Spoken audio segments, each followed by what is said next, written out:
We are now at the phase of Trump's presidency where he is lecturing Americans on what to buy and how much of it to buy. That's right, dolls, pencils, everything. He's telling you what to do with your wallet. Does that sound like something that right wingers would fearmonger about if it were a Democratic president? Well, yeah, we're only 3 months and 2 weeks into Trump's second term, and he's already doing this. He's already doing this as cope. It's cope. It's saying, oh, look, this is short-term pain. Seriously, just brace yourself for the short-term pain, and trust me, the long-term gains will come. Cope, cope, cope, cope, cope. How on earth does he think this is justified? You know, for all of Trump's flaws on the campaign trails, the 3 campaign trails he's been on, he didn't really have that type of pull yourself up by your bootstraps rhetoric, you know, that whole, oh, if you're on government benefits, you need to pull yourself up by your bootstraps and actually start investing in a business and, you know, buy more money or something. Just start getting rich like I did, you know, it's really easy. Just start working hard and then you won't have to get benefits from the government and you'll be a productive member of society and the economy at large.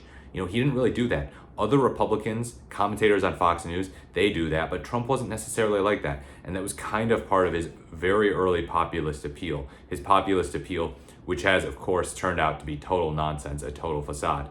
But nonetheless, it was something he employed, and it was rare to see him actually do this lecturing type thing of like, oh, you need to take more responsibility for your finances. But now he's like, oh yeah, get $2 instead of 30, 5 pencils instead of 250. Mr. President, I do not know anyone who owns 250 pencils. What on earth are you going on about? And I know it's hyperbole, but still, who does this man think that he is?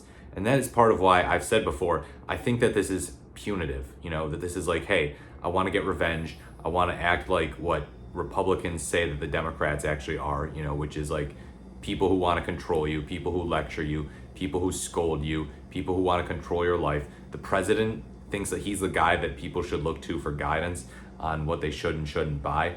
Now, people are not buying a bunch of unnecessary stuff. At least there's no evidence of that. There are some people out there who do have spending problems. You know, they might spend money on drugs that they are addicted to, or other types of beverages, things that, you know, they don't really need. They could just be drinking water instead of drinking soda. I get that, you know, and water, you can just go to a drinking fountain and drink up for free. But people by and large spend money on what they need.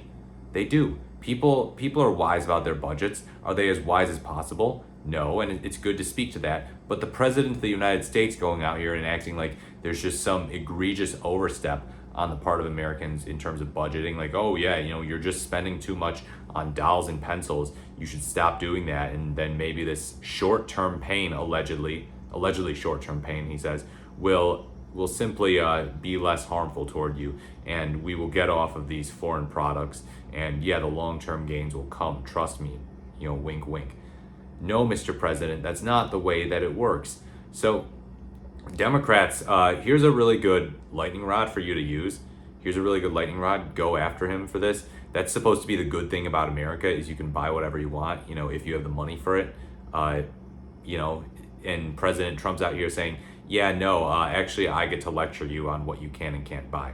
So Democrats can come in and call out Trump for this, mock him for it, use a little bit of humor too, throw some Riz in there if you can. Say, hey, this is ridiculous. Who does this guy think he is? And then also point out, this dude is a billionaire. He's never had to worry about this type of stuff. For him to go out here and lecture Americans like this, it is classism. It is classism, plain and simple.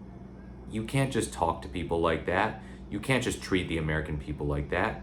When you're a multi-billionaire, although that might be getting depleted thanks to some of his legal bills. But yeah, what on earth? This is yeah, as I said, the exact type of thing that Republicans criticize Democrats for. Imagine if Obama said it. Imagine if Biden said it. Imagine if Bernie Sanders said it on the campaign trail in 2020. No, Mr. President, the problem is not people spending too much on things that they don't need. The problem is you, your rhetoric, your ridiculous policies that are driving up the cost of goods. You ran on low prices. Prices are too high under Biden, you said. And yet you're saying, oh yeah, no, prices being high now, that's totally fine actually. You know, we can have high prices. It's just short-term pain. These types of promises, man, I'm telling you, they are the most toxic. The promises that never come true. Promises about ending the Ukraine war, the Russia's invasion of Ukraine, I should say, those are bad because, you know, he failed to live up to them. But stuff like this, this is just plain gaslighting the American people. Let me know what you think in the comments below. Like, comment, or subscribe to this channel. Thank you so much for watching, and I look forward to speaking to you in my next video.